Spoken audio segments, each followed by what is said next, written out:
Tēnā koutou katoa, nam hinu I kia koutou, haere mai ki tēnā hui, te iwi o rangitānei, tēnā koutou, tēnā koutou, tēnā koutou, tēnā tātou katoa. I'm going to ask Fire Deb, our Deputy Mayor, to open with karakia and mihi this morning.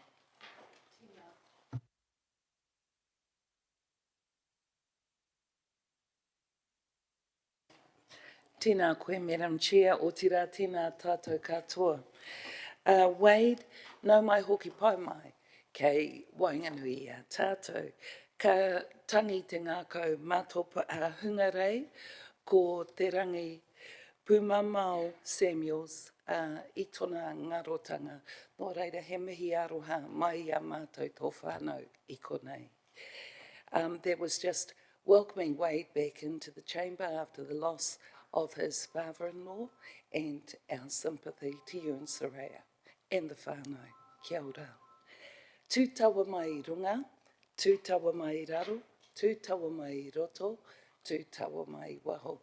Kia tau ai te Māori tū, te Māori ora, ki te katoa, haumi e, hui e, tae ki e. Come forth from above, below, within, and use the environment, vitality, and well-being for all, strengthened in unity. Just to let you know that I do those actions, they are being a school teacher.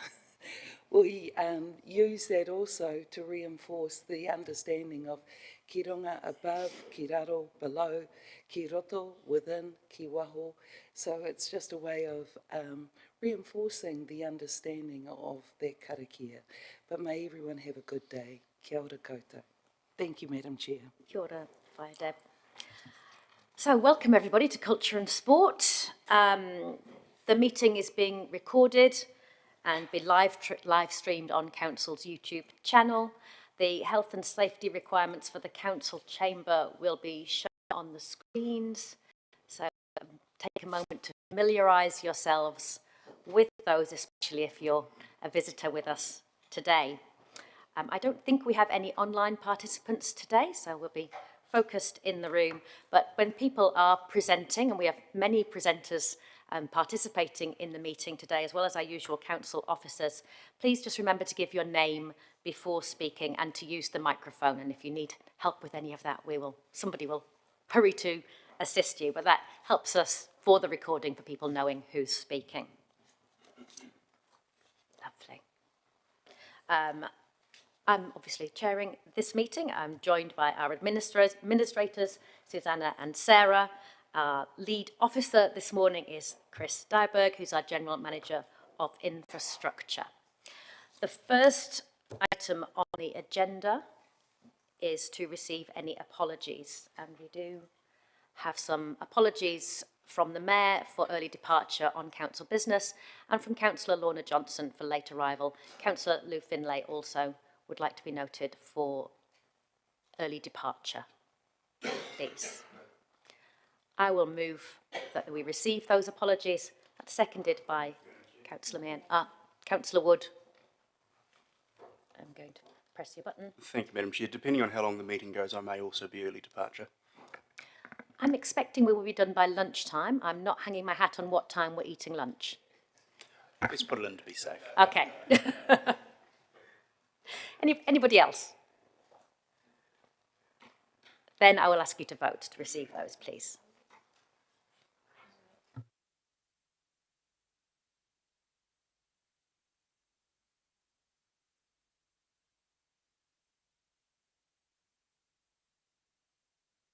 Yes. 14 votes in favour, which is unanimous. Let's just check that's the right number. Yes. It is. Excellent. Making great progress this morning. Next item was notification of additional items. I don't have any. Nothing from the floor. That is excellent. Public comment. We do have a number of people in the gallery for presentations this morning, but I've not been made aware of anybody who's here just for public comment. So, no. Okay. So we will move to our next item, which is a presentation from Basketball New Zealand, Basketball Manawatu. I will invite Dave Everett, General Manager of Commercial Basketball New Zealand, and Mike Ryan, General Manager, Basketball Manawatu, to come and join us here in the space in the middle. Lovely to have you both with us. Oh, and there is a PowerPoint presentation. So I'll hand over to you, gentlemen, for your presentation. Press and hold. Does that work? Fantastic.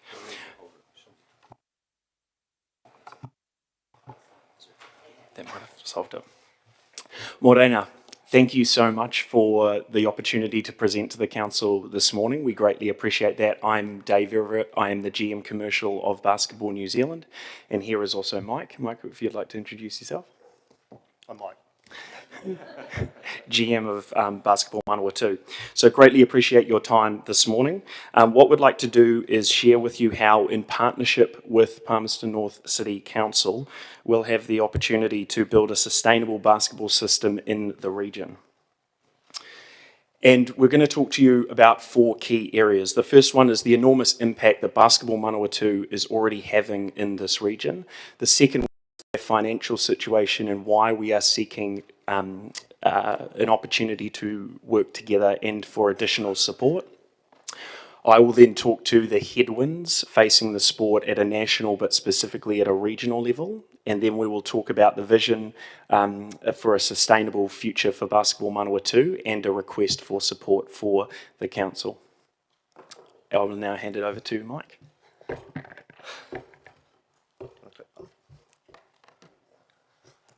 All right, kia ora, everybody. So basically I want to go through the slides here with regard to, in terms of what Basketball Manawatu offers our community. We have 2,616 registered athletes who played basketball last year. We're envisaging that this number will probably grow again this year. 308 school teams, club teams. That's pretty big when you consider the rest of the country is nowhere near that many teams that play basketball. We service an area that stretches from Dannevirke down to Masterton over on the east, and Taihape through to Wanganui down to Levin. So it's quite a big, large geographical area. Compared to other sports, basketball appeals to the younger, vibrant and inclusive demographics. We service the whole area by 2 3/4 staff.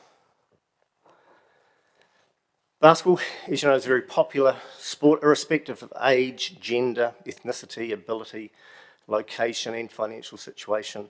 It's a sport that mum and dad play, grandparents, aunties and uncles, kids can play all together on the same team. I would challenge you to find a rugby team with grandma and granddaughter playing in the same team. Sport for the whole whānau. In terms of our direct financial impact to the region and the city, of all sporting codes in the CET arena, basketball would be one of the biggest. I've just got it confirmed by John that we aren't the biggest, but we are certainly up there. $68,000 to $106,000 in venue hire fees forecasted to be spent this year in venue hire. When we host the annual Secondary School Basketball Nationals here in Palmerston North, we contribute a minimum direct economic injection of $610,000 into the city, including additional venue hire and revenue. Our current financial situation is not good. Overall grant funding last year dropped quite considerably, $121,000. We also had $69,000 less in terms of donations, fundraising and other similar activities that we have been able to generate revenue from. Our schools revenue dropped also $28,000. Venue hire cost this year for our leagues alone will be $106,000. Sponsorship's proven very difficult, given the tough general financial situation and challenges that businesses find themselves in.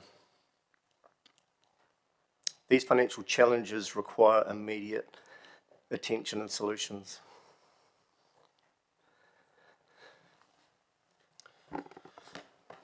Thanks, Mike. So there are some really interesting headwinds that face basketball. You will have heard some fantastic and really positive stories about the growth of the sport. but there are some other considerations we wanted to put forward to the council. The first one is that as a large indoor sport, we are heavily reliant on access to indoor facilities, I guess a burden that isn't faced by sports that are played outdoors. And because of the sheer demand for basketball as it continues to grow and grow, that means our need for facilities grows, and with that, the impact and costs of needing to hire those at scale. What you'll also see there is we've referenced to this is also an increasingly competitive environment, meaning that the ability for Basketball Manawatu to simply pass those costs on to the participant is a lot trickier, it's a lot harder.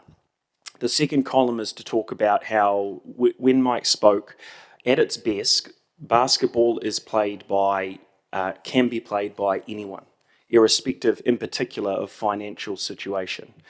And there are, for that reason, the participant community is price sensitive. And so if we start passing all of those costs as they increase through to the participants solely, that's a challenge.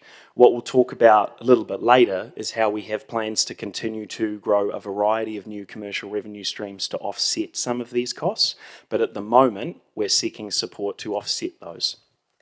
The third column talks about the opportunity. So we're not coming here saying help Basketball Manawatu to continue to deliver to the same number of participants. It is on a trajectory. We know that interest in playing is much higher than the number of current participants. So we have an opportunity to continue to provide the sport at a price point that people can afford so that we can continue to meet that increasing demand and keep particularly tamariki and rangatahi active and engaged in the sport.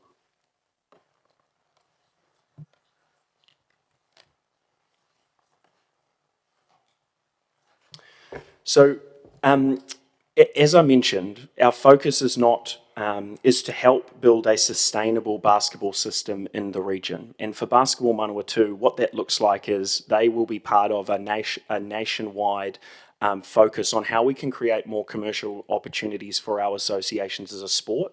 That's something that sits with me as the commercial lead for Basketball New Zealand. How do we support and enable our associations across the country to be sustainable and deliver great basketball experiences in a way that can be done for years and years? What we're also doing, or Basketball Manawatu is doing, is reviewing avenues for improved financial processes. That'll be part of this audit to make sure that we're doing everything that we can. Through that impact of reduced trust funding, it doesn't mean we stop trying to focus on that. We will continue to look at how we can continue to work with funders to understand what their needs are, how those have changed, and how we can continue to meet them. We're looking at increasing participant fees over time, but that's not something we can do simply overnight, again, because of the financial situation of participants in the region. And there will be an increased focus on local sponsorship opportunities as well. So the reason why we're here is because we are not proposing any discounts to venue hire, nothing like that. What we are doing is coming here to propose a partnership with the council to make basketball sustainable in the short to mid-term while we build those other commercial opportunities. So we are proposing in partnership that we can provide branding, signage, recognition and visibility for the council, both within the local community but also nationally through viewers and through opportunities like Glory League, which I can discuss if there's any questions. Mike Will also is really keen to continue advocacy for the region and for the council as and when required as part of that partnership. And what we are asking for in return is value in kind venue hire. And also access to the office lease that Basketball Manawatu has with the venue currently, and for that to be included as part of the partnership. So we believe that we can build a sustainable basketball system, and we are asking the council for their support in the short to mid-term to give us the platform to be able to do that. And that concludes our formal presentation. Thanks.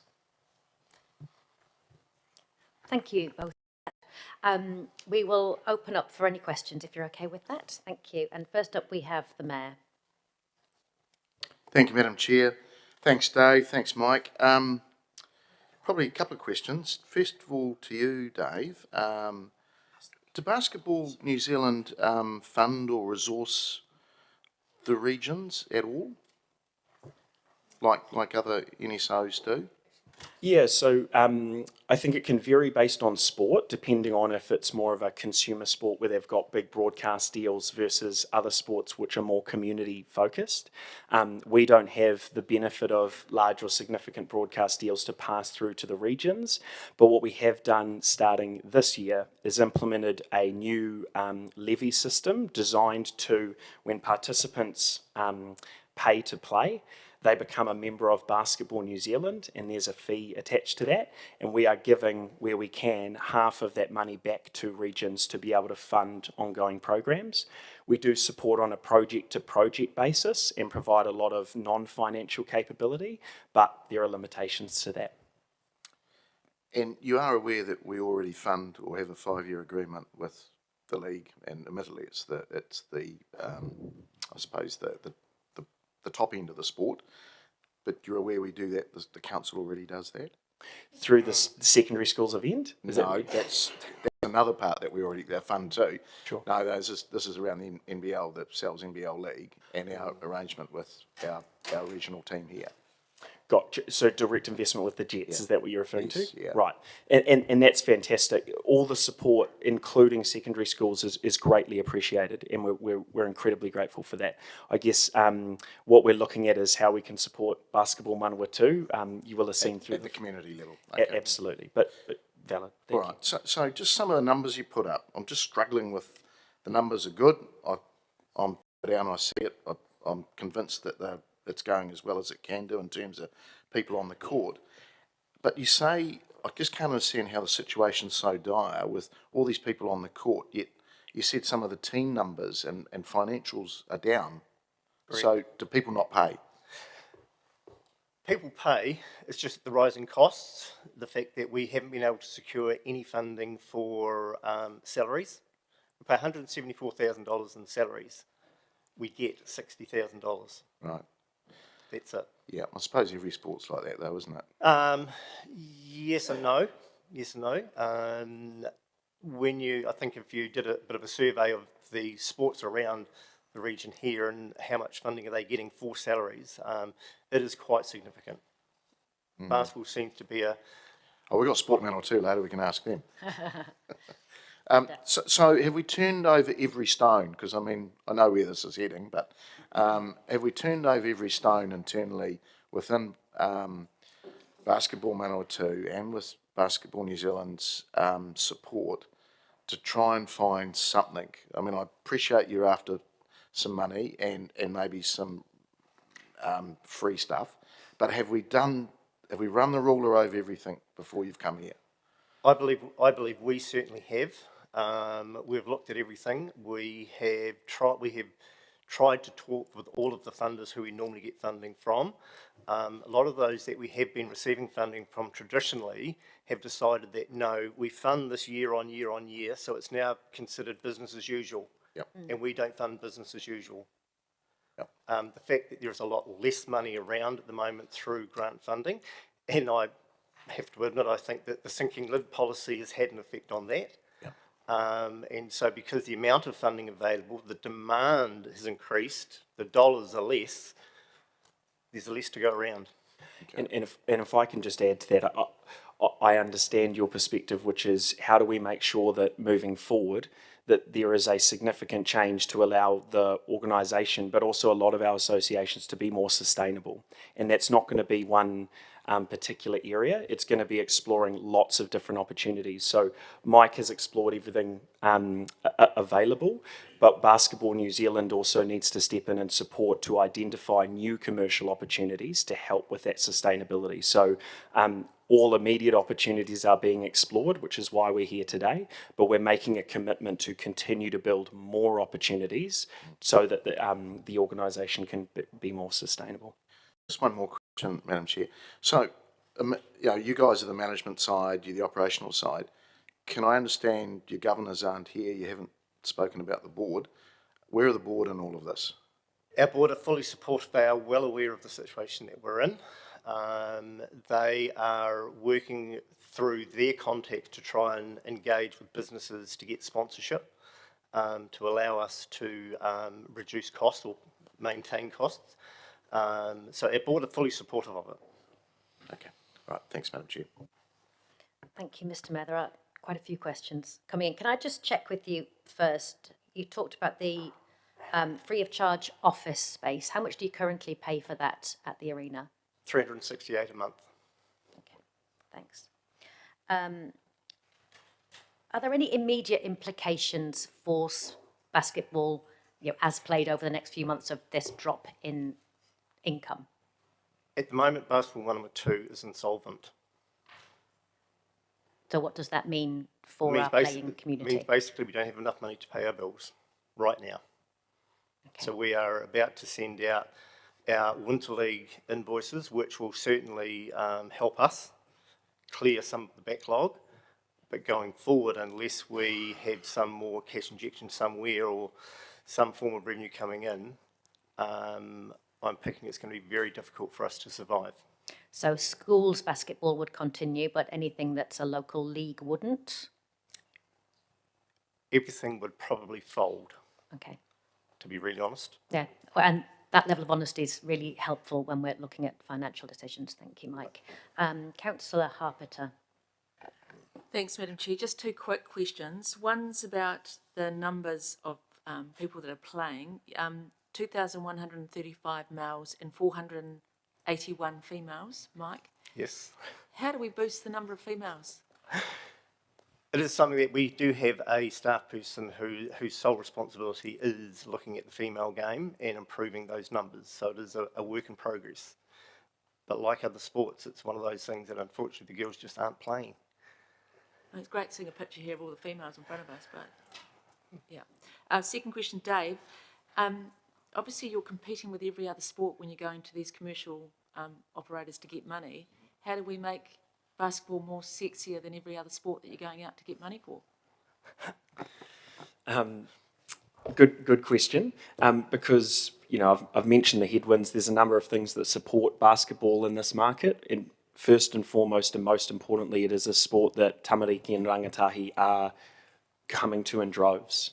And I think a lot of sports are competing and trying to continue to build their relevance with that demographic.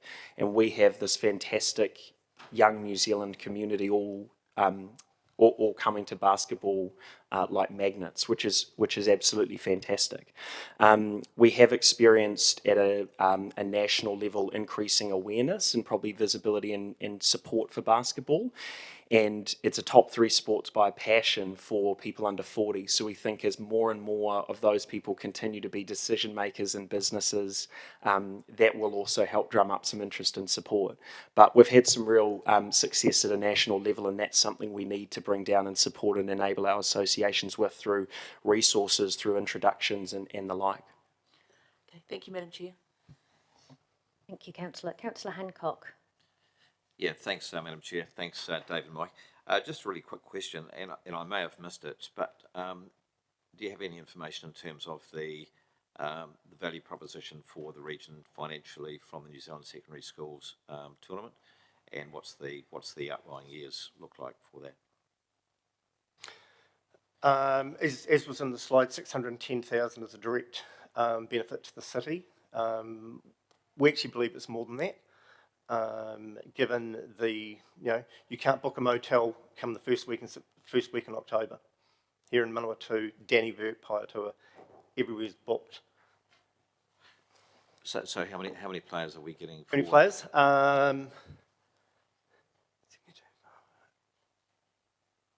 I would say within the vicinity of 1,800, sorry. 1,800, thank you.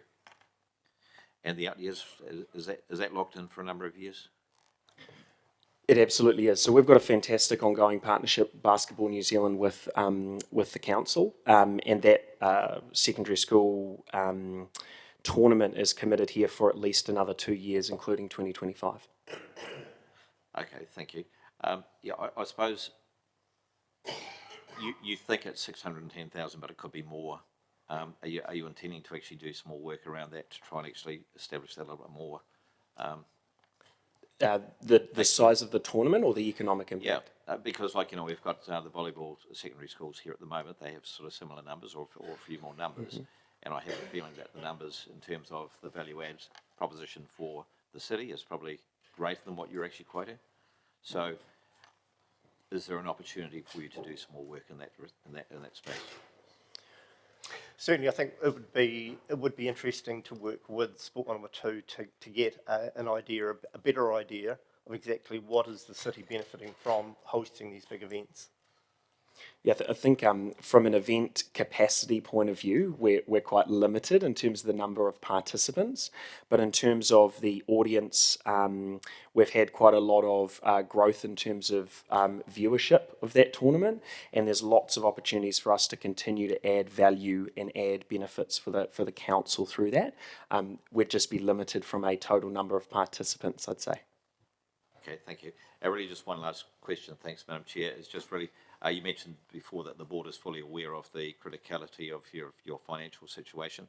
Are they working with New Zealand Basketball in terms of trying to actually find some solutions? Yes. Thank you. Madam Chair. Thank you, Councillor. Just to follow up on a couple of the points raised there, you talked about the regional reach of Basketball Manawatu. Who else in the councils of the region are you talking to about funding? We haven't looked at approaching any others at this stage. Okay. And how are you working with Sport Manawatu in this space? We've started dialogue with them around potential other ways that we could look at trying to improve our revenue streams coming in. So we'll be working a lot closer with them over the time. Is there any potential there for additional funding streams through that relationship? We will certainly be discussing those with opportunities with them, yes. Okay, thank you. Councillor Zabellin. Thanks, Madam Chair. Good morning. I wanted to ask you about available court space and whether you have difficulties accessing sufficient court space for the breadth of your activities. We physically cannot fit any more games into the arena unless we consider midnight basketball. And we have considered that. At the moment, we just cannot get more court time because of other demands on the arena. Going to schools isn't really an option because some schools don't have gym facilities. Some schools don't allow other schools to play at their school. And some schools lock the door at 4 o'clock and no one's allowed in. So we have lots of school teams, but we don't have opportunities to play at schools. We're certainly looking at Massey, at Linton, Manakura as a school, have offered us an opportunity to go out there, and we will be this year. Great, thank you. So the opening of the new multi-use indoor sports facility might help you with being able to grow those opportunities? As long as demand doesn't exceed it when it's finally built. Yeah. Gotcha, thank you. And I just had a question about your volunteer base and whether you had a volunteer base to support your FTEs and what's the state of that at the moment? We do have a number of volunteers who help us out with regards to on-the-day competitions, score benching, stats, all that sort of stuff. So our volunteer numbers are growing. One of the big challenges, I guess, is volunteers these days are time poor. But we still continue to work with parents and others to come in and play and enjoy our game. Great. Thank you, that's helpful. Okay. Thanks, Madam Chair. Thank you. Councillor Finlay. Thank you, Madam Chair. A couple of questions. Your membership is growing. You say that it's growing? Yes. Okay, now your members pay a subscription or a sub? Our members currently, this year, will be paying a BBNZ levy in addition to the cost that we charge a team to play. So each individual doesn't pay a membership? At the moment, no. Okay. The reason we decided this year not to impose a Basketball Manawatu fee was because of the BBNZ's fee coming in this year. So the capitation you pay to the national body, where does that all come from? We don't pay capitation to them anymore. The levy that the individuals pay essentially is their membership to Basketball New Zealand. Okay, so they're a member of Basketball New Zealand, but they're not a member of Manawatu? By default, they're a member of Manawatu because they are a member of Basketball New Zealand. But Basketball Manawatu doesn't get any money for it? We get resources and some infrastructure. Okay. Now, Basketball New Zealand has a major sponsor, BNZ. the BNZ's making big noises about that. Does any of that money come back down through the association? Predominantly through resources available. So not funding. Good question. What we are using those national body partners for is twofold: to build and make a sustainable national body that can produce the resources and the tools to enable our regional associations. Secondly, BNZ, as a particular example, did make available some financial and non-financial resources to associations if they were delivering the junior participation program they're associated with. It is our intention to, as we can increase those partnerships to a level that might reflect the size and popularity of our sport, that there will be an opportunity to find ways to filter some of that revenue through associations. But at the moment, we're not in a financial position for those to create direct financial impact of high level. Okay. And then my last question, you have a huge catchment area. Of the teams that play here in Palmerston North, how many would be actually from Palmerston North? I'd say probably 90%. 20%. 90%. Thank you. Thank you, Madam Chair. Councillor. Councillor Wood. Thank you, Madam Chair, and thank you both for coming in and making your presentation. I'd just like to understand the scale of the problem that you're facing. So if we were to agree today to your request for $30,000 value in kind, would that in and of itself fix the insolvency you face? Would this only be a drop in the bucket? How big is the challenge you've got ahead of you? It would certainly tide us over. Okay. And that's the critical thing at the moment, because of the work that BBNZ are doing with national funders and that we're doing with regional funders. We are trying to get more. So we would see that this would be an opportunity to get us through this bad time we're in at the moment. But then it's also trying, I guess, to form those relationships to make them long term. So it's not just a one-off fix, you're done. We see this as being a 2 to 3 year deal to try and get things cemented in to give security. Thank you.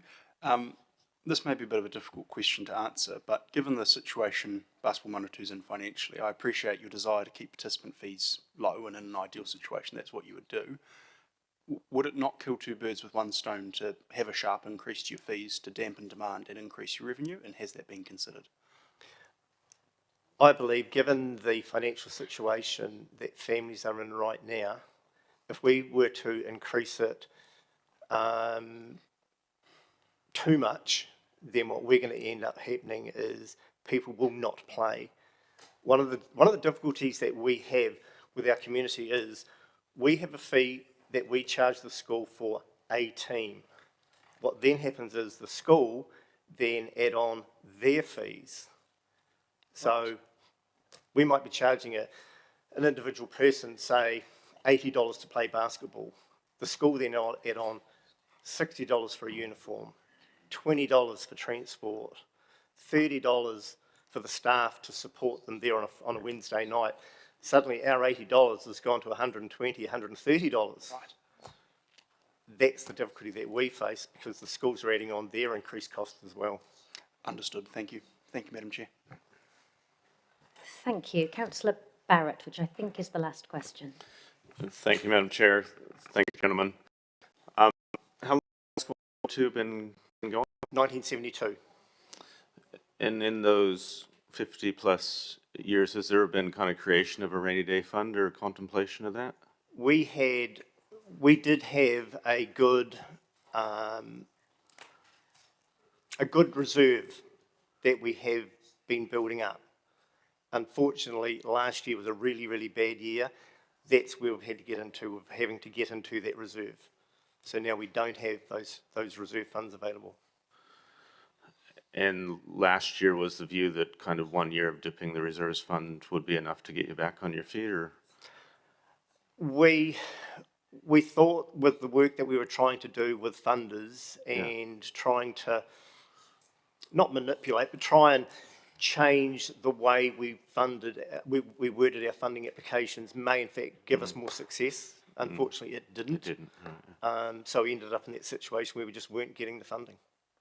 Cool, thanks. I'm sure when Sport 2 gets to the table, they'll be keen to discuss this as well, but just interested from your point of view, kind of what engagement you've had with Sport 2 recently around what you're facing. We've been working with some of the senior people at Sport 2 because they obviously see the value of retaining or keeping Basketball 2 afloat. And so we would see that we would be able to hopefully work with them to come up with some solutions that they may see, opportunities. Great, thank you. Finally, some of your comments around the long of the sport seem to imply that it was an indoor sport only. The versions of basketball and street balls, can import a basketball culture. How much of your plan going forward requires indoor court space versus building the sport out? We will certainly be seriously looking at the 3x3 outdoor opportunities during the summer, taking the sport to the community rather than the community having to come to the arena. That will certainly reduce costs because essentially what you're paying for is a DJ to be playing the music, the sausage sizzle, Yep. referee costs. That's Great. it. Thank you both, Madam Chair. Thank you all. Thank you, Dave and Mike, for coming in to speak to us. We appreciate you laying out quite so frankly the situation that you're in, and we'll now move to deliberate on those recommendations. So if you'd like to take a seat back in the gallery, and we will turn our minds to the recommendations in front of us. So colleagues, there's recommendation 1, which is our standard receiving the presentation for information. Then there is a recommendation that the Mayor and Councillor Barrett have brought forward, asking that the Chief Executive work with Sport 2, Basketball New Zealand and Basketball 2 to understand the association's ongoing sustainability and a plan going forward. And I've put in a third recommendation there, which is our usual process at this time of the year when people come asking for money, to refer that to the annual budget deliberations. So that's in no way guaranteeing that, it's just the route for that to be considered with everything else. Councillor Harper is supportive of that, but Mr Mayor, I wondered if you would be happy just to move all 3? No? Right, so Councillor Harper will second that. Third one, are you happy with the first one as well, Councillor Harper? Excellent. Right. I will open for comments on all 3, please. So if you're speaking to all 3, organise your thoughts in that way. First up, and speaking to his recommendation, the Mayor. Thank you, Madam Chair. Look, thanks to Basketball New Zealand, Basketball 2. Thank you for coming in. I think everybody around here knows the value of sport to our community, and basketball is one of our biggest. We already support basketball hugely in the city. They're on community rates at Arena. Arena's not free. It costs the ratepayers a huge amount of money, and that's why we have community rates. Number 3, I won't support three at this stage because it isn't actually a in kind. It will be. I don't know exactly what the situation is. I'm a little bit disappointed that the governors aren't here if the sport's insolvent. We should actually be seeing the governors here saying that to us as well. So I'll be reaching out to Jason and the board to find out exactly what is going on. I think we've just got to do a little bit more due diligence here, but also acknowledging the call for help, using Sport 2, because we haven't heard from them yet about what is actually going on, and asking the CE to look at the ongoing sustainability and plan going forward. We've all seen other sports come to us with similar sort of requests, and sometimes there needs an external eye on things to help the organisation because they are donkey deep in just running the sport day in, day out. So basketball numbers are huge.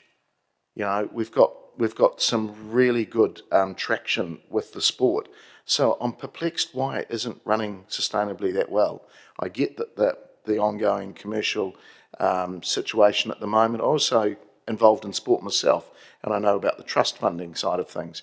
I actually think in getting nearly half your fees and trust funding is actually quite, for staff, is actually quite commendable. You're doing well. To get it all funded, I think, is probably a step too far, which was sort of borne out by some of the questioning of the presenters. This is councillors don't support number 3 because we don't know what it is yet. We may get there at that stage, but we just don't know yet. Support number 2, and we've got a little bit more due diligence on what the real situation is. So thank you to the presenters. It has outlined that there is some issues. Let's understand the real sustainability issues. And support Manawa 2, who actually our sector lead in this space, give us a bit of an understanding of what is actually going on. Thank you. Thank you, Mr. Mayor. Councillor Barrett. Thank you, Madam Chair. Would start with a question for yourself and Councillor Hopeta.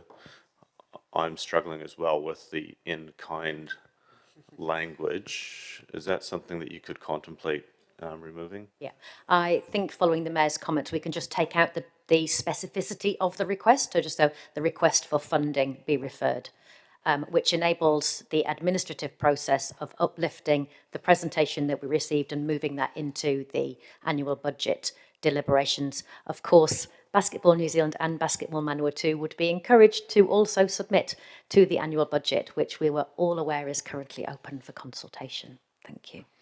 Anything else, Councillor Barrett? Thank you for that response, and on the basis of that, quite happy to support all 3 and again acknowledge the hard work that Basketball Manawa 2 does and their success in terms of numbers and bringing us the challenge. Thank you. Thank you. Councillor Hopeta. Thanks, Madam Chair, and thanks for changing that wording of that. I'm very happy to support all 3 and really appreciate Basketball New Zealand and Basketball Manawa 2 coming to the table and being so honest. I think I'm also disappointed that the governors of Basketball Manawa 2 aren't here. I think when it's a situation like this, they should be here to answer questions that have been put to Mike. I think they should be sitting at the table with you, Mike. This is a really serious situation for Basketball Manawa 2, and I think that they should be sitting here next to you. I think that I will support all 3.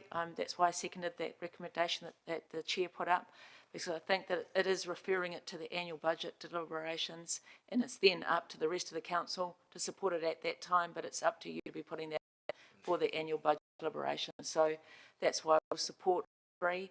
I do think you are very honest and transparent, and that's what we wanted to see at this table, so thank you for doing that for us. Thank you, Madam Chair. Thank you, Councillor. Councillor Wood. Thank you, Madam Chair, and also my thanks to Basketball Manawa 2 in New Zealand for coming and making the presentation and explaining your situation. I have to say I'm along the Mayor's line of thinking on this one, so I'd ask for recommendation 3 to be separated.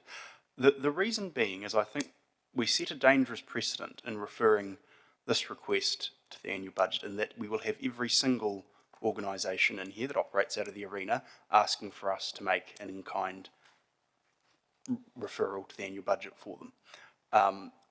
I think at the end of the day, it's ideal for Sport Manawa 2, Basketball 2, to be able to offer the sport to everybody at a low cost. If that was financially sustainable, then I encourage them to do so. But it seems clear it is not financially sustainable, the level of expansion that they've experienced. And so it would kill 2 birds with 1 stone to increase fees and reduce demand on the sport. That reduces your operating costs and your hireage fees, and it also increases your revenue. It's not ideal, it's not what you want to do, and if you had greater external funding, you wouldn't do it. But if it's either that or the sport goes away entirely, I think tough times call for tough decisions. But I really do worry that if we put this request through, if I was any other Manawa 2-based sport organisation, I would be at this chamber making a presentation requesting in-kind funding. And as the Mayor says, if it's a reduction in $30,000 of our revenue that comes into the arena, which already isn't meeting targets for returns that we're trying to achieve out of it,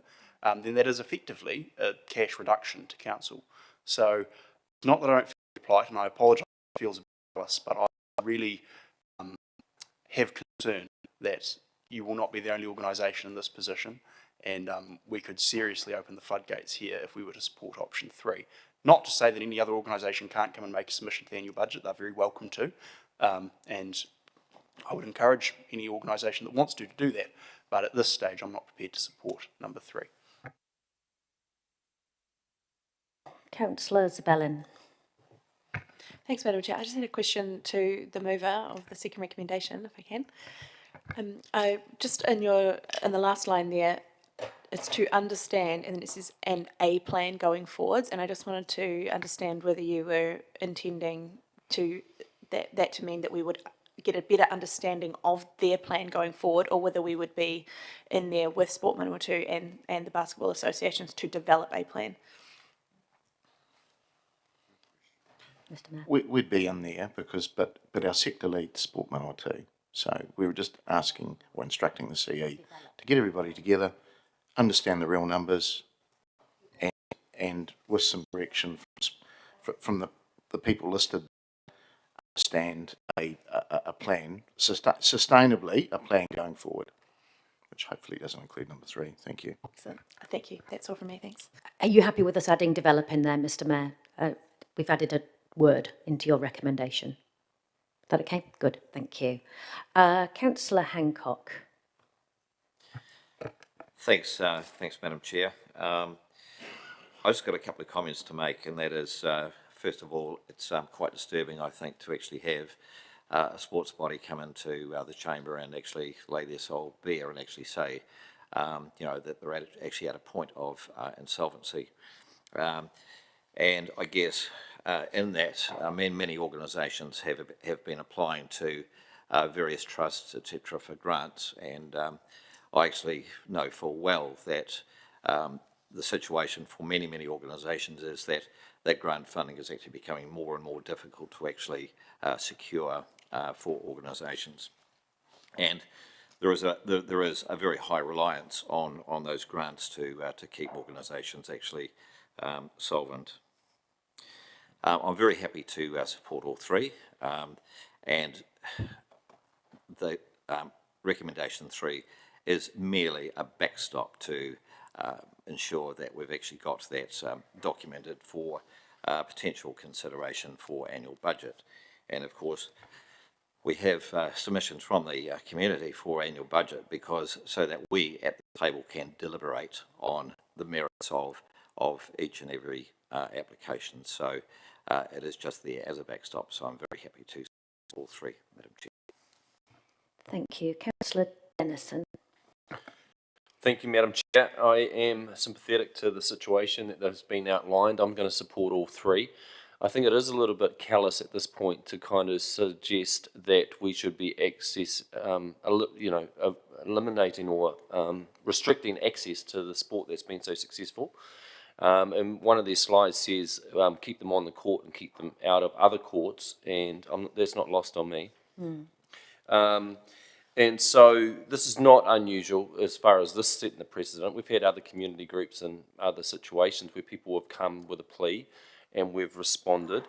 This is no different from them actually writing their own submission suggesting could they have 30-odd thousand in the annual plan process. This is just another means for us to refer it back into that same process. So I don't see that being any different than any other individual group submission to the long-term plan. And then ultimately we make our review at that time. What seems clear to me, though, is that they need a more immediate response, and actually that value in kind might need to be more immediate than wait until the end of June. And so, therefore, the second recommendation is vital, and thank you for the proactiveness of it, and I'm fully supportive of getting some clarity on the situation, and then we can respond accordingly. Yeah, so I'm mindful of all those situations. Thank you, Madam Chair. Thank you. Councillor Finlay. Thank you, Madam Chair. I'll support 1 and 2. I will not support 3 for the mere fact that if we start signalling now that we're looking at funding sports at the annual plan, look out. There's an awful lot of other sports out there that are looking for money. I get ratepayers ringing me up every week who are in pain paying their rates. Some of them can't even afford to buy food. We're looking at putting rates up higher to help support what is now the fastest growing sport in the region. Now, this is an anomaly.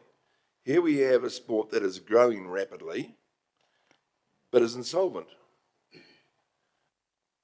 I have a problem with that. They have major New Zealand sponsors. They have money coming in all around the country. Why are they not putting maybe $2 charge on each individual that plays? $2. That saves a little bit from our ratepayers. I'm more interested in hearing from Sports Manawatu before I make any decisions about sending it onto the annual plan. But I will support 1 and 2. Will not support 3 at this stage. Thank you. Deputy Mayor, Councillor Marshall Lobb. Kia ora, Madam Chair. I suppose, one of the things that I know is that all sports, regardless of what code it is really significant for promoting health, fitness, activeness and well-being within our community. So I support all of them. I'm mindful of the fact I'm sitting next to someone who's a legend in his own sport. But yeah, the Mayor reckons I'm talking about him. Sorry, Grant.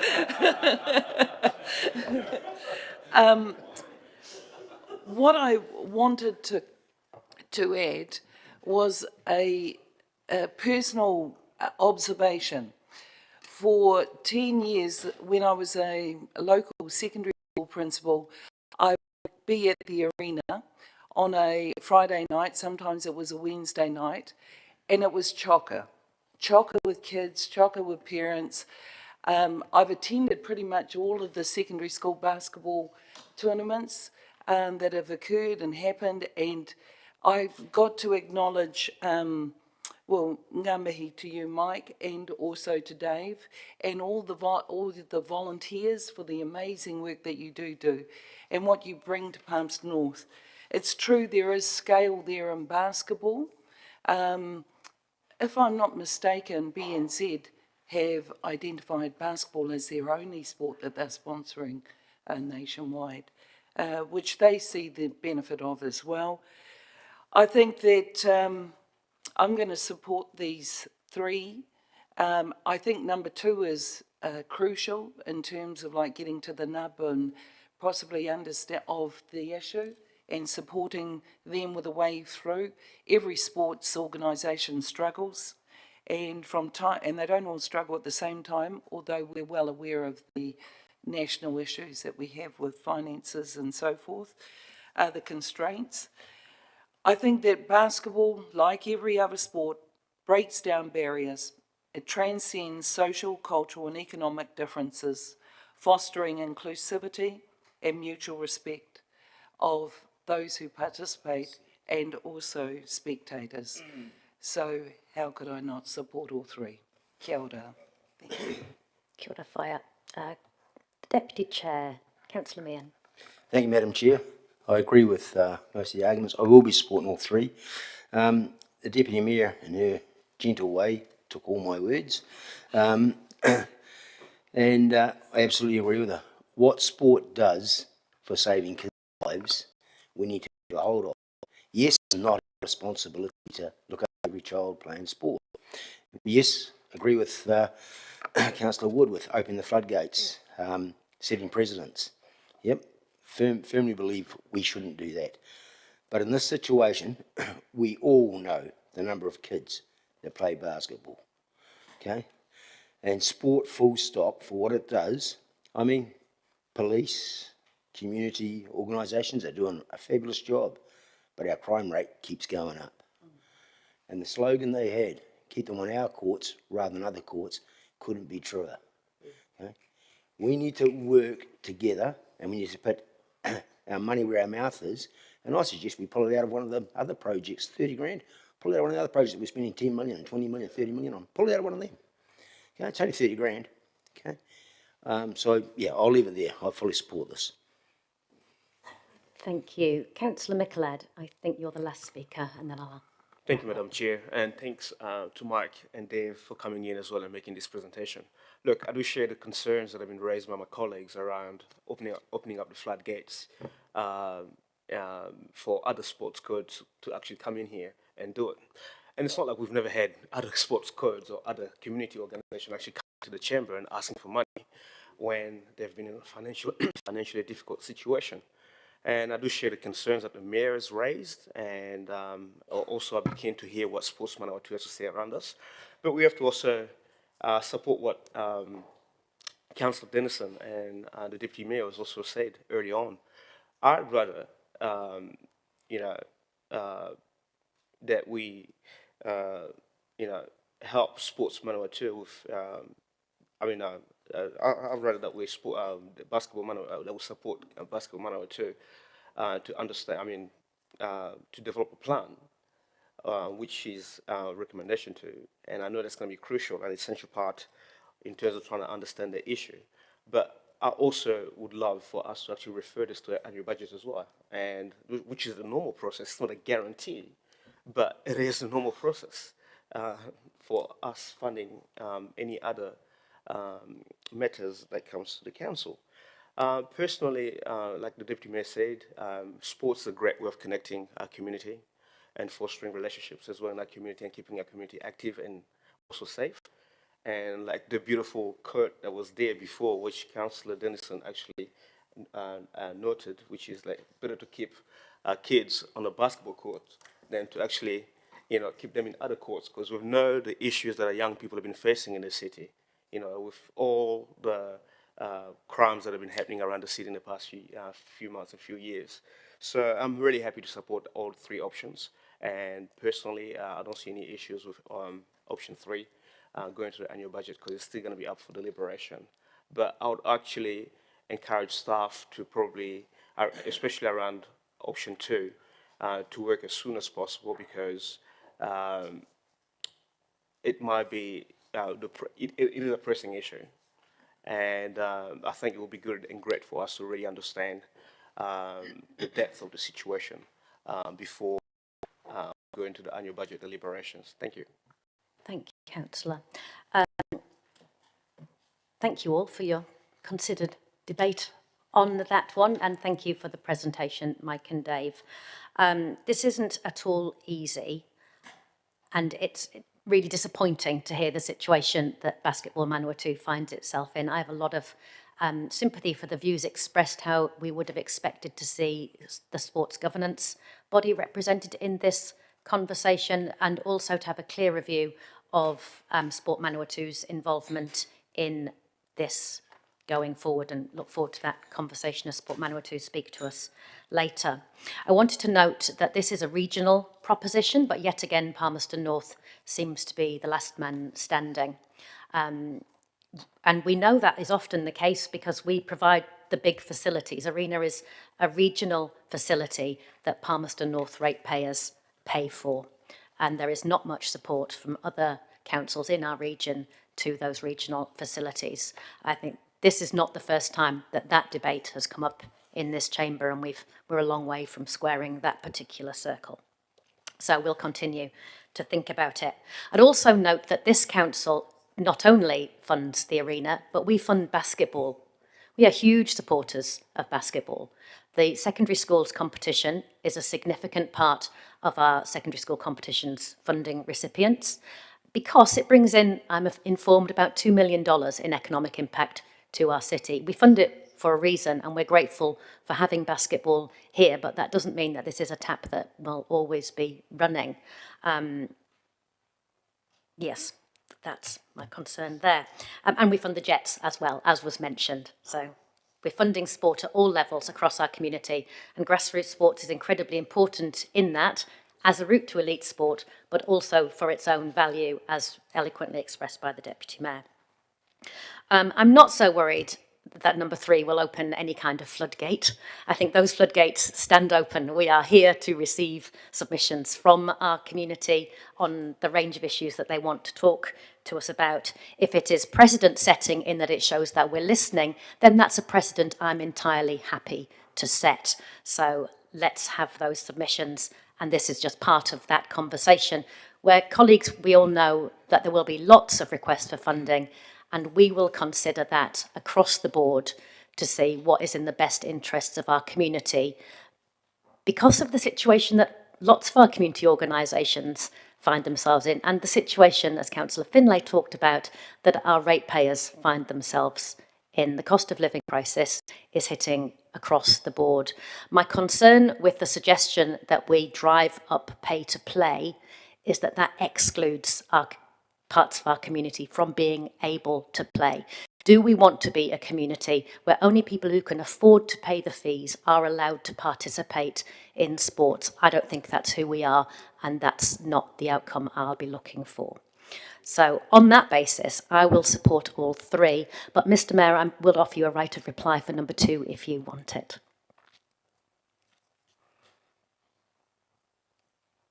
He does. Thanks, Madam Chair. Look, I think I'm reading the room pretty well. I think there's a bit of support for this. Can I just say, though, just be wary of number 3. Council does not have to fund everything. There are other funders out there, and I just want every stone overturned first, including some of our partners, because I'm in sport myself, as are some of you others around the table, and there is funding out there. You just have to look for it a bit harder these days. So I just don't want to go to us to always be the last person standing. And I totally agree with the comments about other councils as well. The sooner we have a real decent discussion about regional facilities and who is really paying is got to happen sooner rather than later. Those that went to Levin yesterday will understand that more than most, but it does need to happen because this city funds everything all the time. So let's be a little bit pragmatic about things. We've heard the request, we've listened to that. I'm confident number 2 will have some really good outcomes, and number 3 won't be needed. Thank you. Thank you, Mr. Mayor. We're going to take each of the recommendations separately, so I will invite you to vote on 1 to get us underway. Thank you.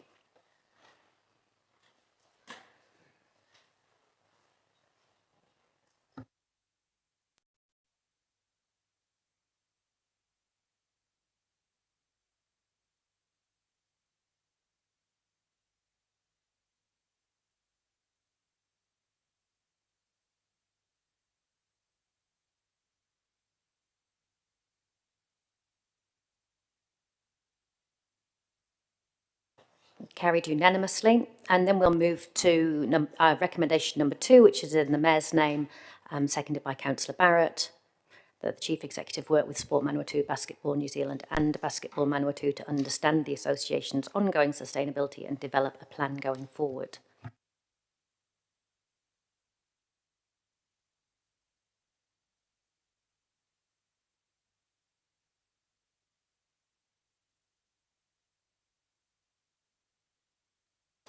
Yes, vote now, please.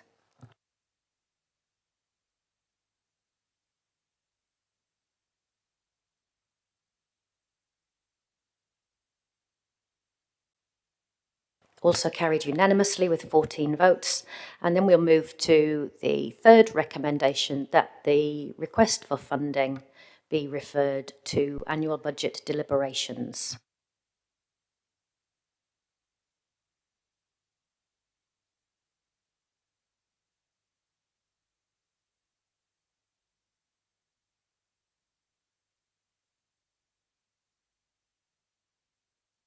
Carried with 10 votes in favour and 4 against. Thank you all very much. Brings us to the end of that item. Thank you. The next item on our agenda is the Ashurst Domain Reserve Management Plan Review, the summary of submissions and hearing of submissions. There's a schedule of those who wish to be heard today attached to agendas, and I think everybody who expressed an interest is in the room. There is a special procedure that we go into for this kind of hearing of submissions. So each of our submission people today, submitters, have 10 minutes to speak. That is inclusive of questions, and we do monitor that time quite carefully to ensure that you all have equal opportunity to present your view and to receive questions from members. So that 10 minutes is yours to manage, but it will be restricted to 10 minutes, and I will stop the time at that point. You don't need to read out your submission. We've all received that already and read it. You'll come and speak at the table in front, as you just saw demonstrated by Basketball Manawatu, and press the button on the right-hand side to bring the red light on so that your microphone is on. And just make sure that microphone is nice and close so that we can all hear what you have to say. The first thing we need to do as a committee is to move and vote on the recommendations in front of us, that we receive the summary report, which is part of the agenda. That's the administrative summary of all of the submissions that have been received, that we receive the submissions and hear submissions from presenters who indicated their wish to be heard in support of their submission. That's those of you who are in the gallery. And that we note the procedure for hearing of submissions as described in the procedure sheet. So I will move those, seconded by Councillor Meehan. I will ask you to vote on those recommendations, please, members, and then we'll move to hearing.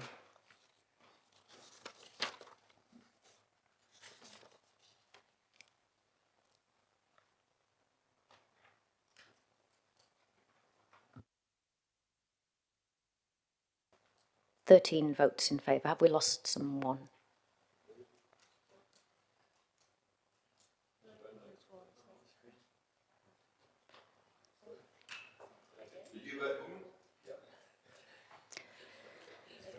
We'll just take that vote again. Thank you.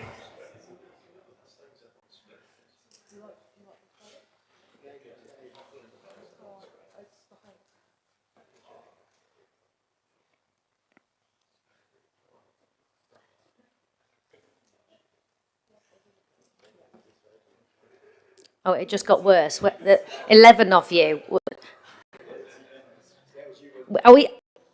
anybody against this? Right. So you let's note that.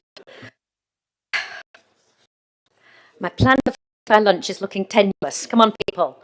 Right. Let's move to our hearing of submissions. Our first submitter is Jean Hera from the Natural Burial Manawatu. Jean, you're familiar with our processes. Lovely to have you back with us today. If you want to introduce who you've got with us, and you'll have your 10 minutes for presentation and questions. Kia ora.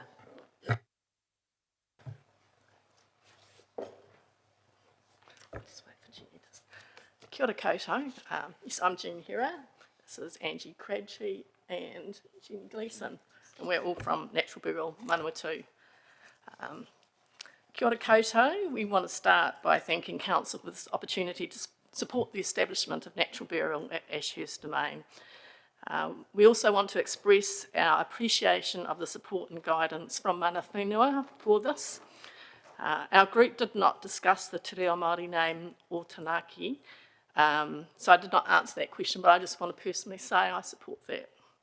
And I know many of our members would, but there's overwhelming support for natural burial evident in the written submissions, and we want all councillors to vote in favour of the establishment of a natural burial ground in the domain. We would like to propose that there is an amendment, though, to the current draft plan 8.3.1 to include more than one site being investigated for development, so that council is not limited to only one possible site, and that at least 2 sites are explored with a plan to develop natural burial.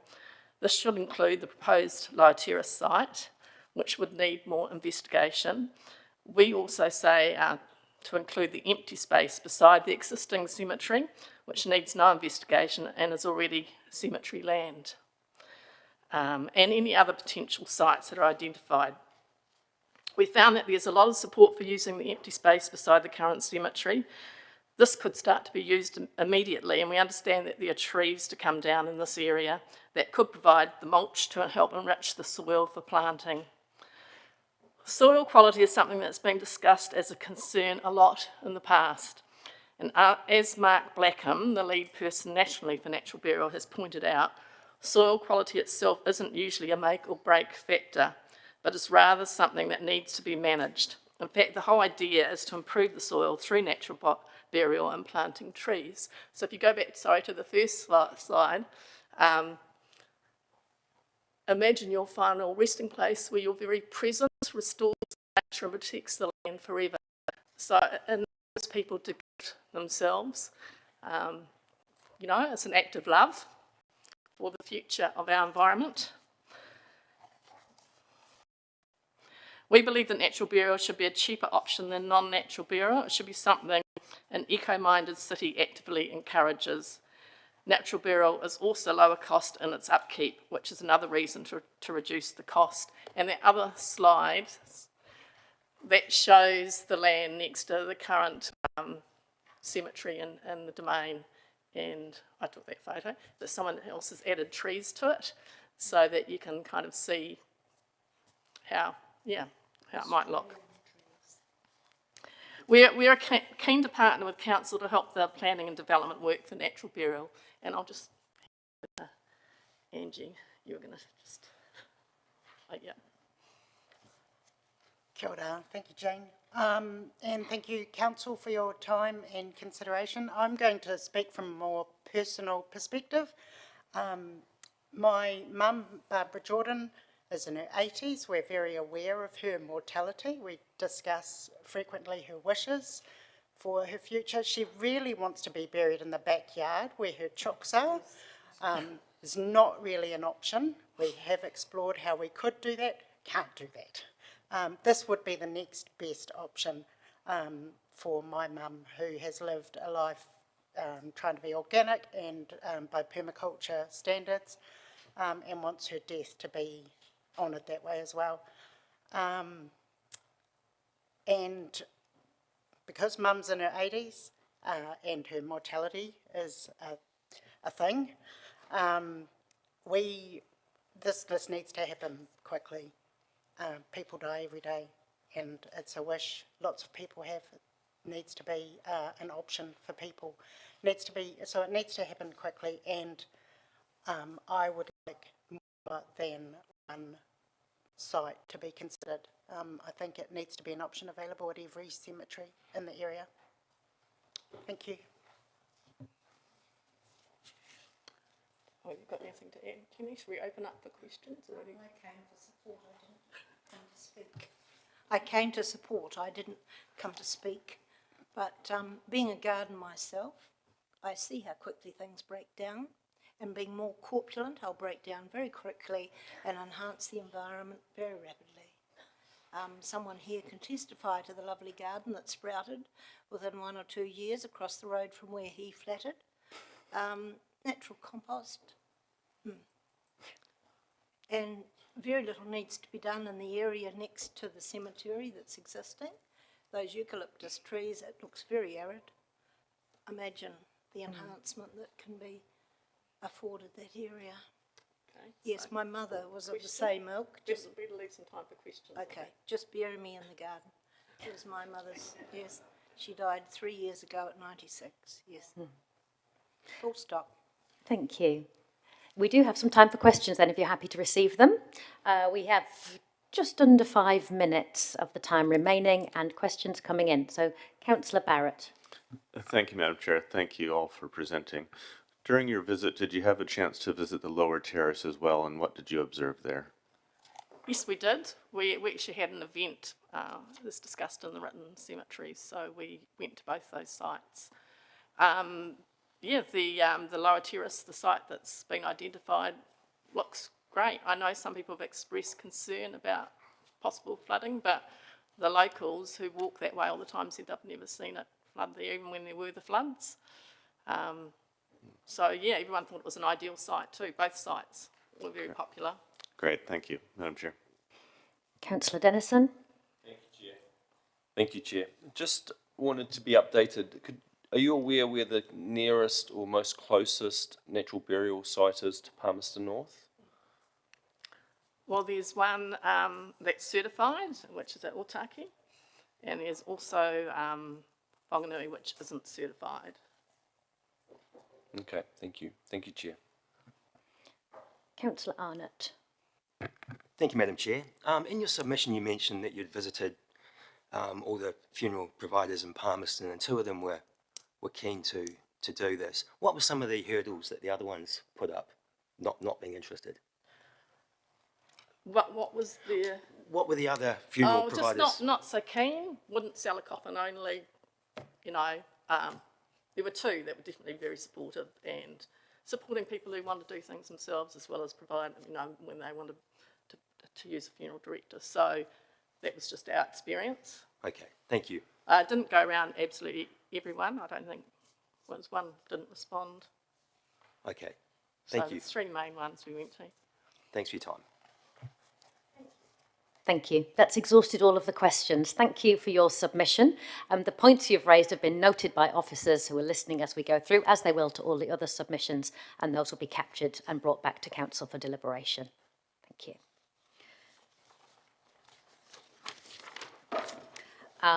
Next submitter is from the Beecham Funeral Home, Anthony Beecham. Kia ora.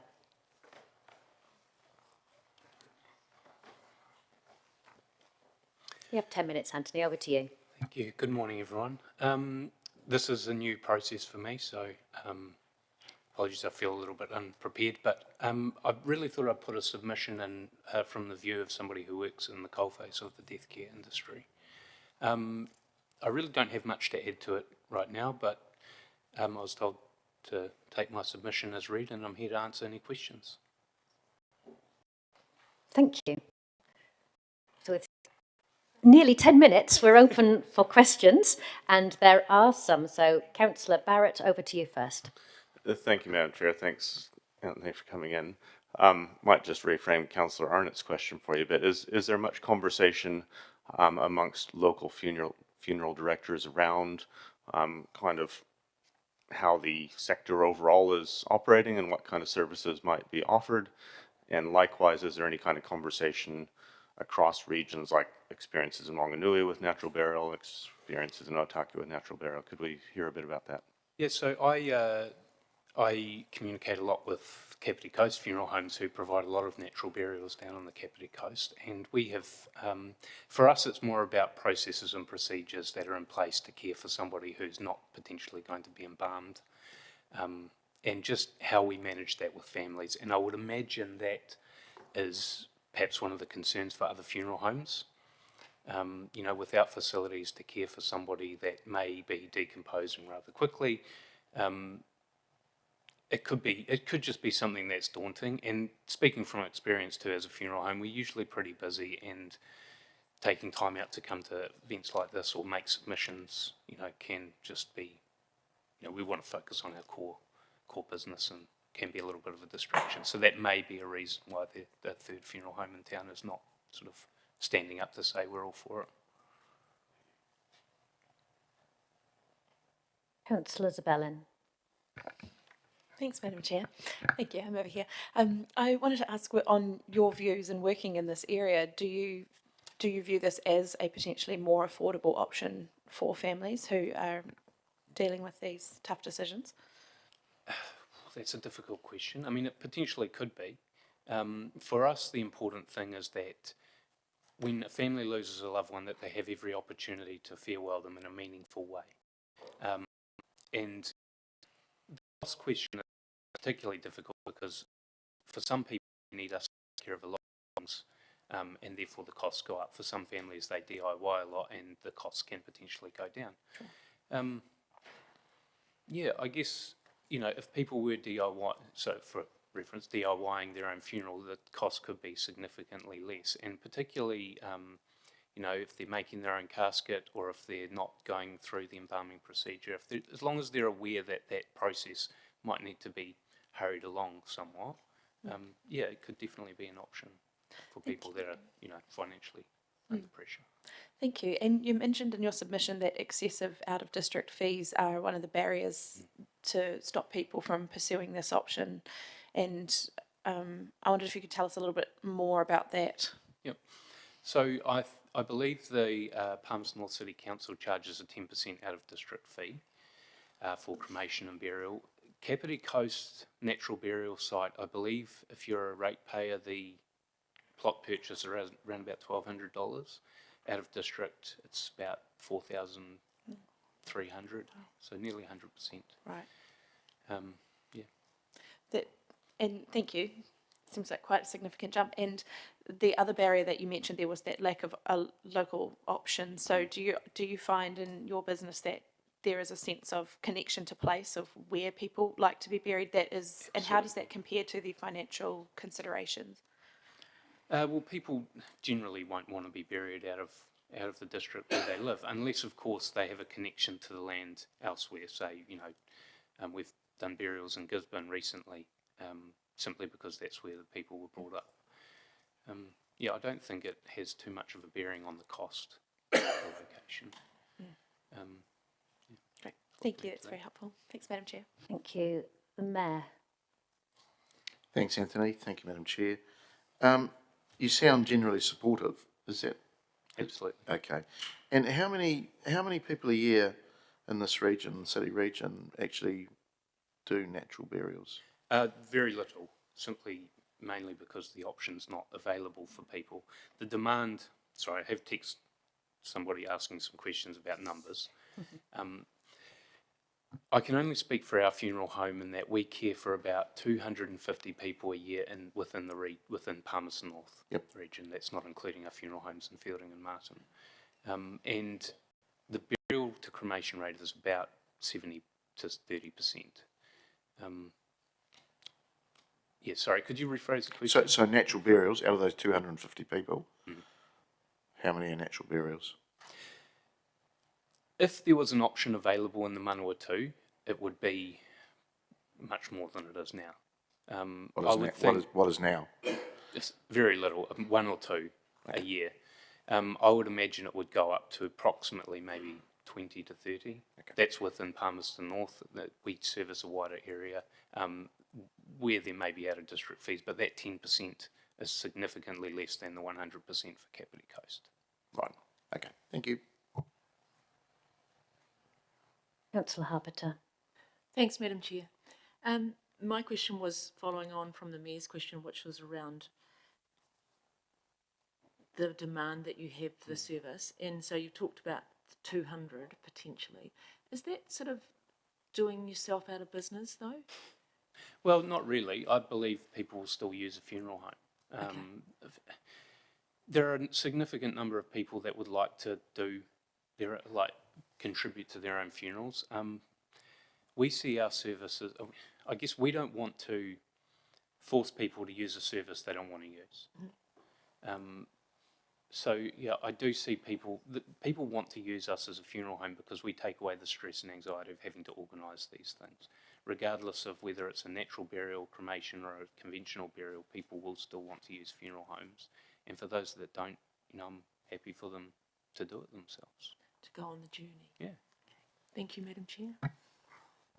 Thank you, Councillor. That has concluded all the questions that elected members had for you. Thank you for coming in and speaking to your presentation today. Next submitter, submission number 75, Catherine Lane from the Manawatu Estuary Management Team. Kia ora, Catherine. Come and take a seat, and if you press the right-hand side button, that should bring the red light on so that your microphone is live. There you go. Over to you for your 10 minutes. Thank you.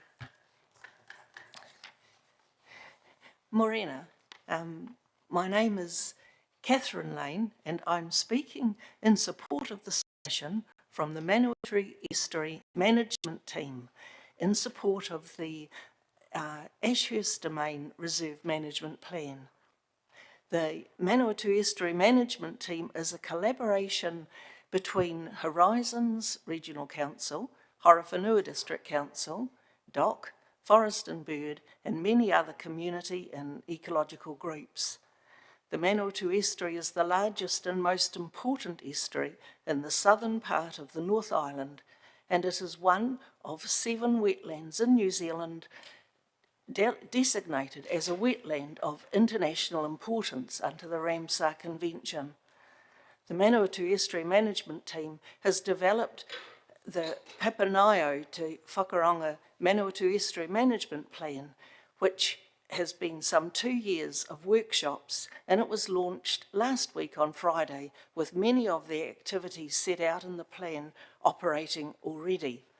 The water quality of the Manawatu River is a critical part of the management plan.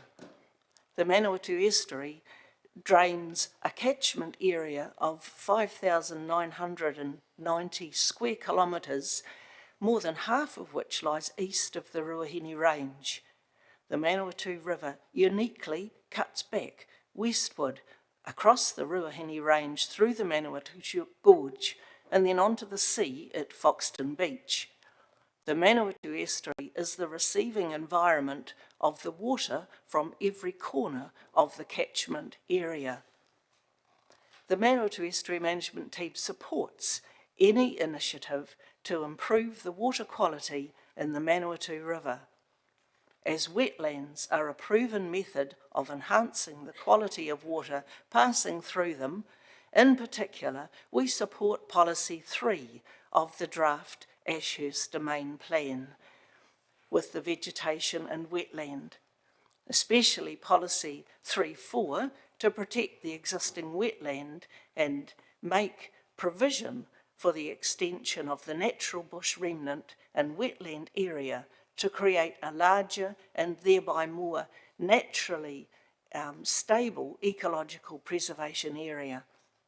We also support Policy 3.5 to develop the character area or the floodplain to become part of the Area 4, the native wetland and bush. In addition, we know that Council will need to meet the relevant legal and environmental requirements for the introduction of the natural burial site on the lower terrace. We have confidence that Council will ensure that all those requirements are specified when they consider the conditions of the necessary resource consent, which we look forward to seeing. The Ashurst Domain is a well-loved reserve of historical significance and natural beauty, and the Manawatu Estuary Management Team supports actions for it to become a cherished space and recreational hub for rangatani, residents and visitors alike. Thank you. Thank you, Catherine, for your presentation. There is still time if any elected members had questions, but there doesn't appear to be any, so thank you for your submission. Catherine, you can take a seat back in the gallery.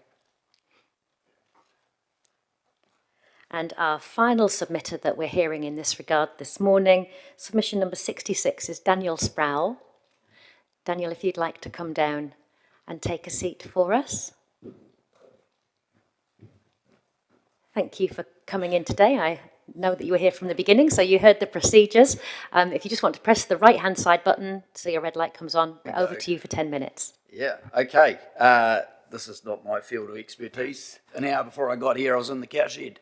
But I'll give you a little bit of rundown. As a 7-year-old kid, I moved to the Domain. So the big house that's in there was put there, moved from a farm for my father, who took on the job and ran it for 30 years. So I've got a little bit of history, and it's interesting. Was it you, Vaughan, that just asked about the burial site? Yesterday, I had the opportunity to take, now what did they put a label on him?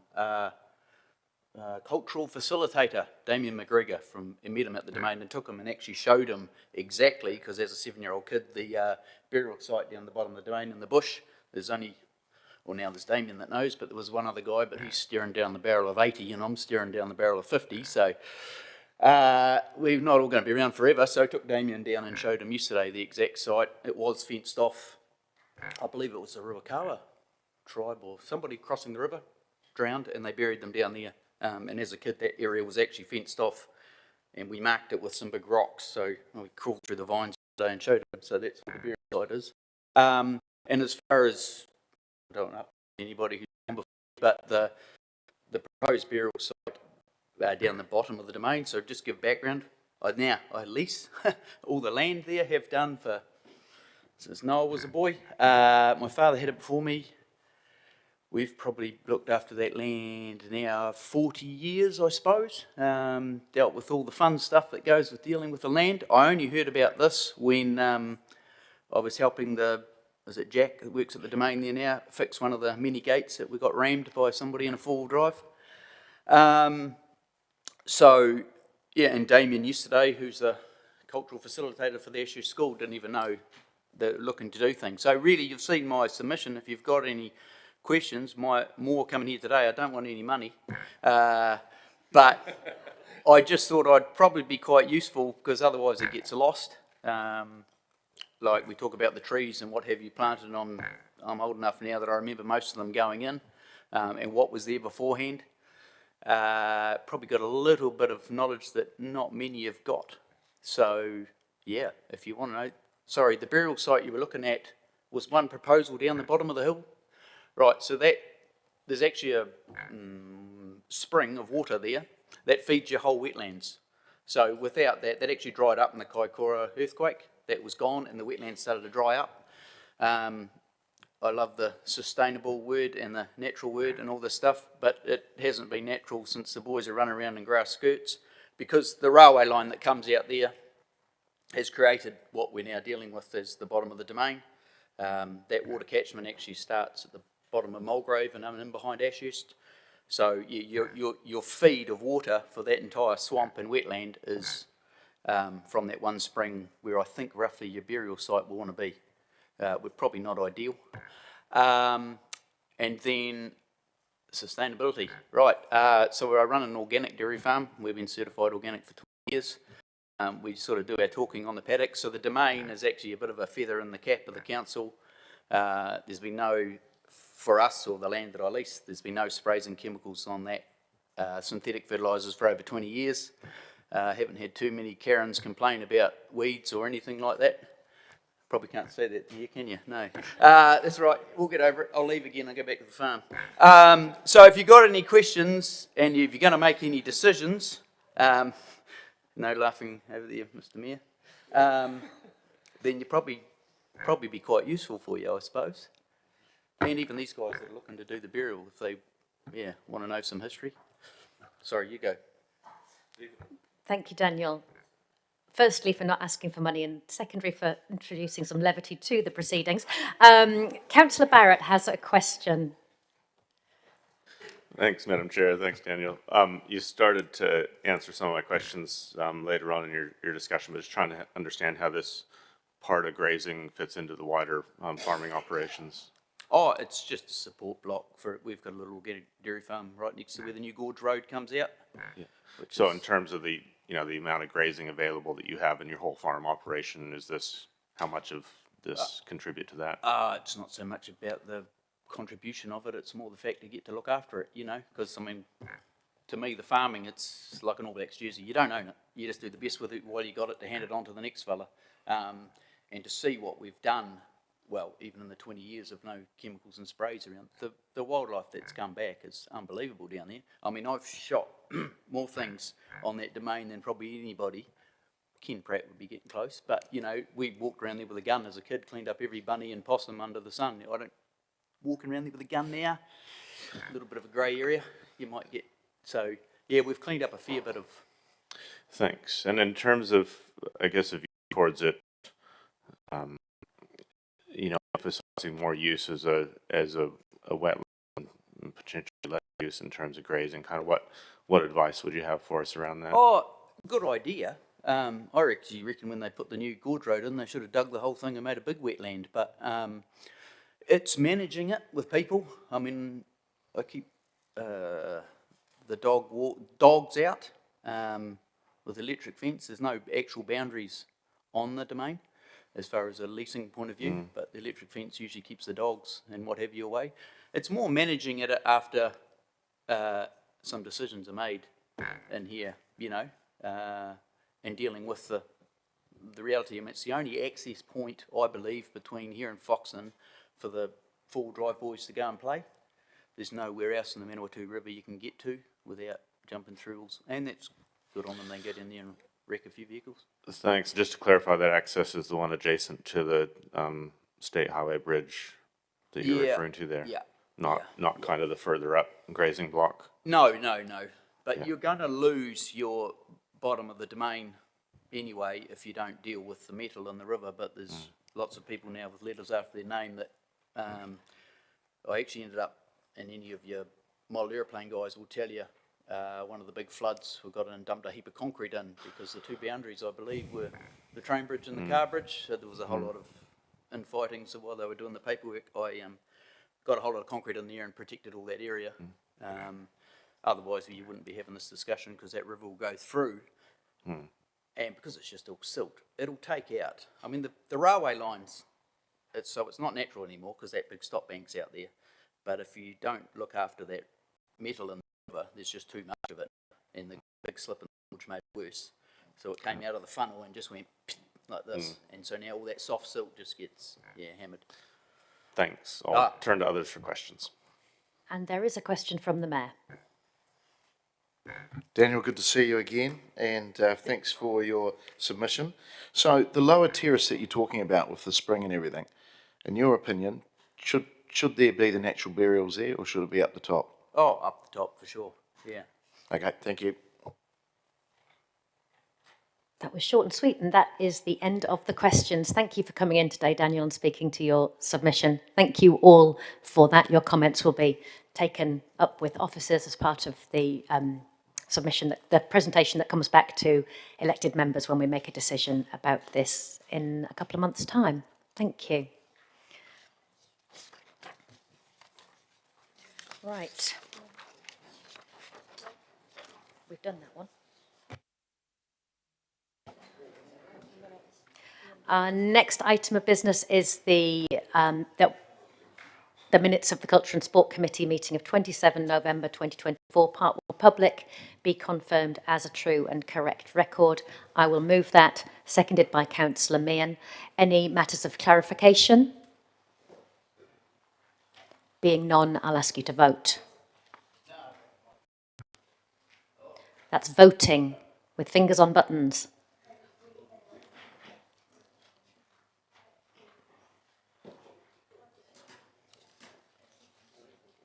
That's 13 votes in favour and 1 abstention.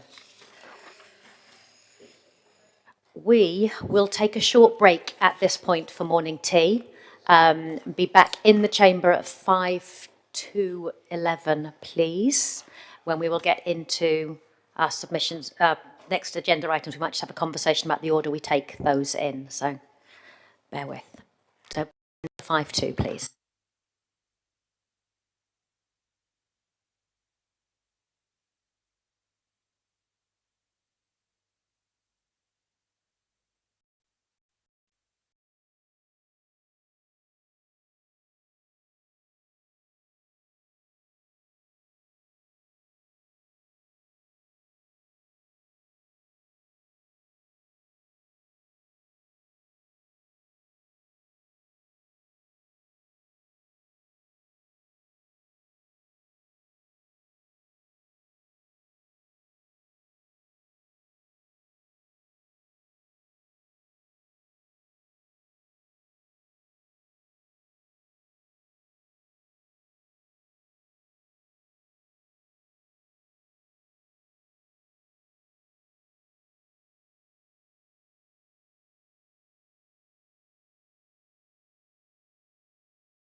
Kia ora te whare.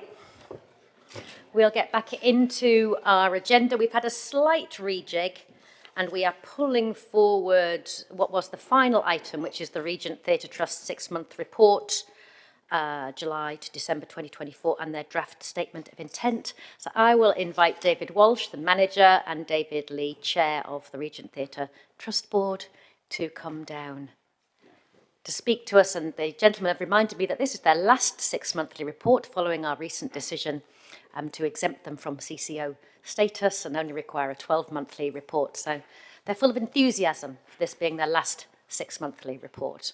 Over to you, the Davids. Yes, thank you, Madam Chair. We thought there'd be chocolates and flowers. Sorry? No, you were giving them to us this time. We're aware, folks, that, first of all, thank you for giving us the time to be here. We're aware your agenda is full and that we've been shoved forward, so I'm not going to say much at all. In fact, that's all I'm going to say, and I'm going to introduce now Chairman David to